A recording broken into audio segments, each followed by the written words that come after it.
I used to be a very determined person. Perhaps if you met me during those years, you would think I was a serious person who knew what I wanted and was on the right track. I meditated regularly, read a lot, practiced seriously, avoided evil, pursued good, kept my words, kept my mind, kept a trustworthy image for both the outside world and myself. I did not live a careless life. On the contrary, I was disciplined to the point of self-torture. I kept myself in every gesture, every thought, every breath, not because anyone forced me to, but because I believed. That was the only way to reach the truth. I did not want to live a meaningless life. I did not want to die without knowing who I was. I believed that if I went all the way through this path of practice, I would get there, but I did not get anywhere. Gradually, something strange began to happen. I did not know what it was called at the time, but now that I think back, maybe that was where every journey really began. I used to believe that as long as I persevered in practice, I would change myself.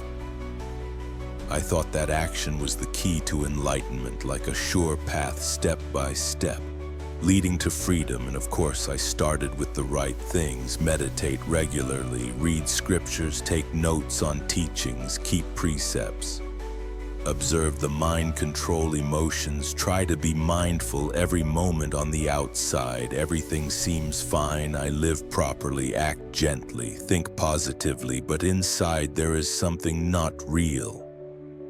A very subtle but persistent feeling that I am doing all those things to achieve something. I do not meditate to meditate.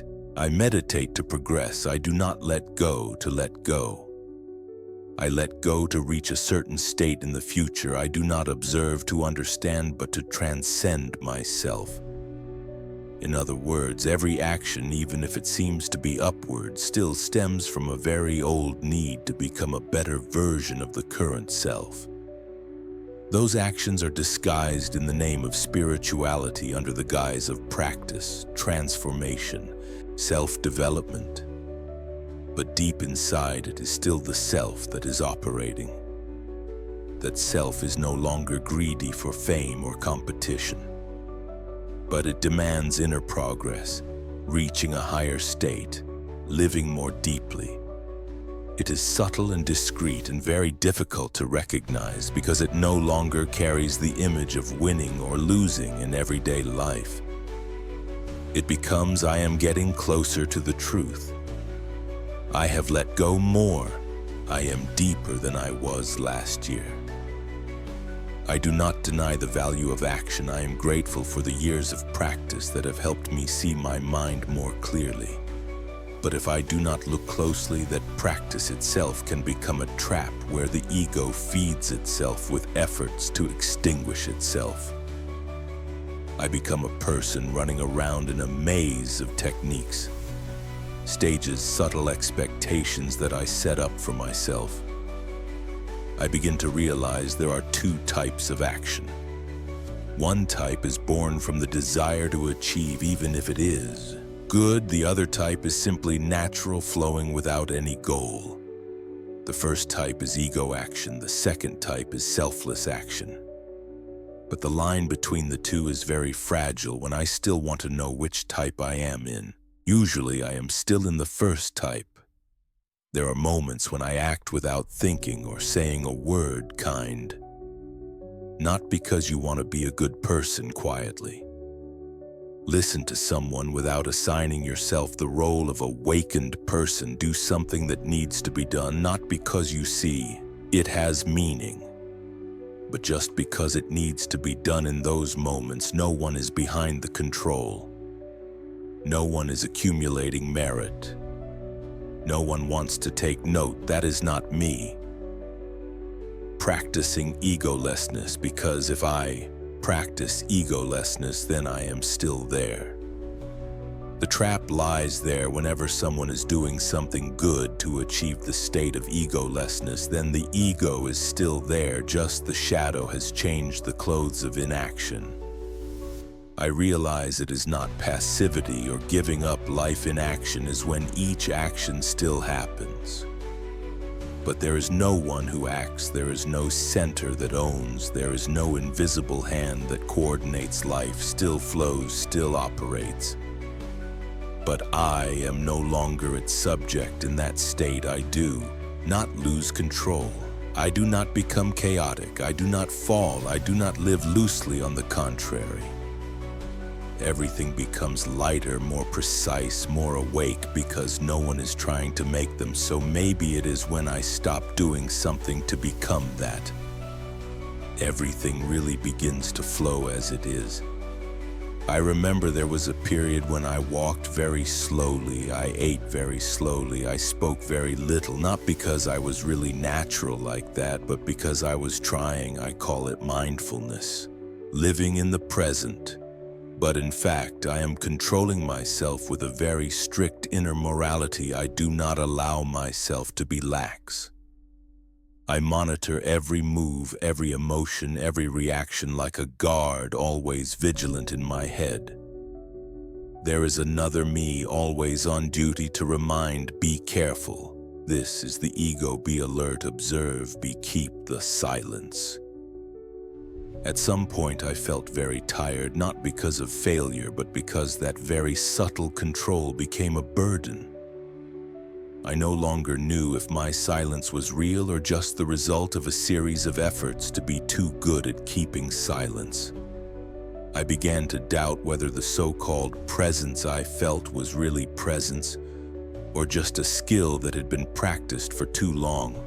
Then one day I sat still, not because I wanted to be quiet, nor because I wanted to meditate. I didn't think I was doing anything important. I just sat there, no inner guidance, no reminders, no adjustment, no resistance to thoughts, no effort to see it more clearly. And I discovered something that I had never seen clearly years ago when I was no longer the observer. Everything was still seen, breath still happened. Sound still rang, mind still worked, but no one was there to manipulate analysis or judgment. No meditator, no perceiver, no, am I doing well or am I doing wrong? Everything was still happening without my intervention, and for the first time in many years, I felt light. I no longer sat to maintain any state, not to sit to achieve seeing, not to sit to be still. I sat because I was sitting just to sit. There was no purpose behind the action. And it was in that state that clarity appeared, not because I tried to make it bright. I started to live differently. From that moment, there was no big change on the outside. I still ate, still went, still worked, but inside a very deep part stopped. Stop in action in the sense of doing because I wanted to become. Not to stop my hands, but to stop the mind that wanted to control.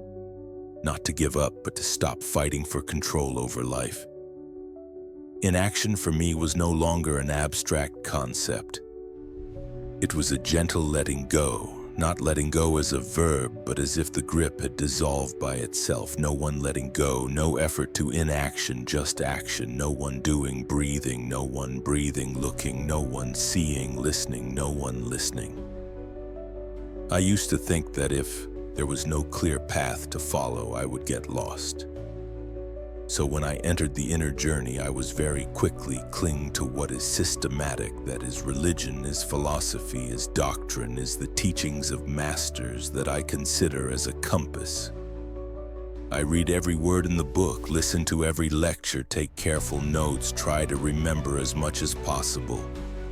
I not only study, I also apply with all the seriousness that a student can have.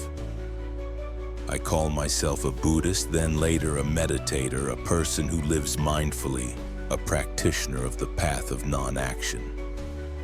Each stage I carry a new label. Every time I feel I'm going astray, I change to another path, a new method, a new teaching. And I believe that change is evolution, is renewing myself to get closer to the truth. but I don't realize that it is the clinging to that so-called religion, no matter what form it takes, that makes me go back to the old place. My ego does not disappear, it just changes to hide it. No longer clings to money, status, or admiration, but now it clings to spiritual understanding, to the Dharma, to the identity of a person on the path of enlightenment. I no longer dare to talk about everyday life, but love to talk about meditation, about selflessness, about emptiness. All are just new clothes for the same old ego. I start comparing this religion with that religion, seeing some people are not deep enough. I secretly think I am on another level, meeting someone who lives simply. I wonder if they know anything about awakening in my heart. Religion is no longer a means, but has become a measure. I no longer seek the truth. I seek a safe place in the spiritual community where I can rest in the feeling that I know I have gone the right way at that moment. I forget that religion is not in form, not in teaching, not in system, not in name, not in religion. Religion, if it can be named, it is the natural operation of what is. It does not belong to anyone. It is not owned by anyone. It is not named, and it does not need to be protected. But I have turned religion into a template, a frame of reference for judgment, a subtle shelter of the ego wanting to see itself different. And on the right path, I no longer study to see. I study to strengthen myself. I no longer read to open my heart. I read to confirm what I believe at that moment. Religion is no longer religion. It is just a concept, an idea structured by language, concepts, and beliefs. What can still be named, can be described, can be argued, is not the truth. And I, in the moment of enlightenment that I am following religion, am going very far away from it. I realize that truth is not in words, not in theories, not in scriptures, even the most profound. It does not appear when I read enough to understand enough to remember clearly. It only appears when my mind is quiet enough to stop searching what else to seek. When there is nothing standing between me and what is even a noble concept like religion.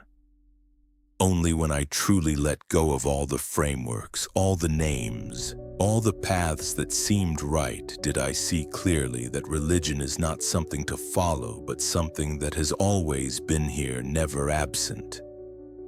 But I did not see it because I was busy looking for it in books, in words, in recordings of others.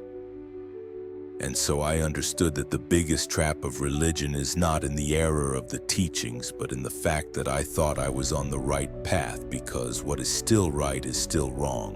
What can still be called religion is not yet religion. There was a period when I began to feel broken. Not because I lost faith in religion, but because I saw something that had never been so clear. All that I had called religion was actually just a piece of paper with a map. They were just symbols, instructions, but I lived as if the map was a real land. I clung to the teachings like clinging to a buoy in the ocean. I no longer had feeling reality through my own experience, always having to check if it matches a certain teaching. That feeling made me uneasy for a while, no place to hold on to. I was confused. If there was no religion to follow, then where was I? If there was no system to navigate, then who was I on this journey? I lost my way because there was no one to confirm that I was on the right track. No one to say you are making progress, you are getting closer to enlightenment. But then in that seemingly empty space, something else began to arise. No teachings rang out, no signals to signal anything special, just I began to see everything without looking through the lens of a religion or a school. Everything returned to its original state, not wrapped in any layers of identification. And I no longer felt uneasy because of that.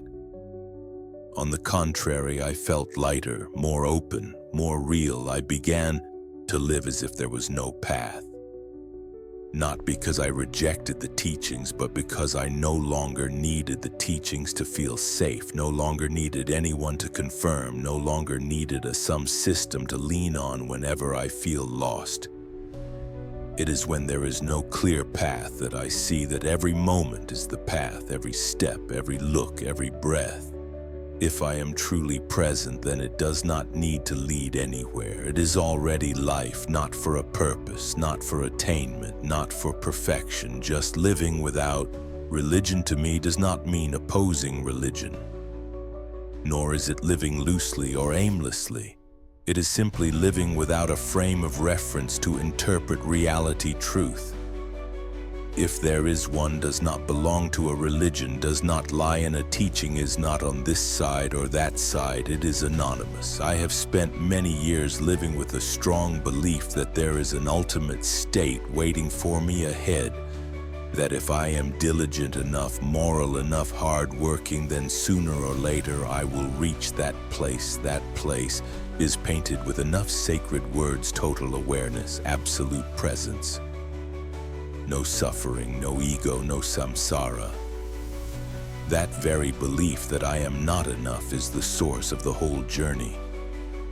It makes me a seeker and turns every present experience into a means to something else. I am no longer truly living in the moment.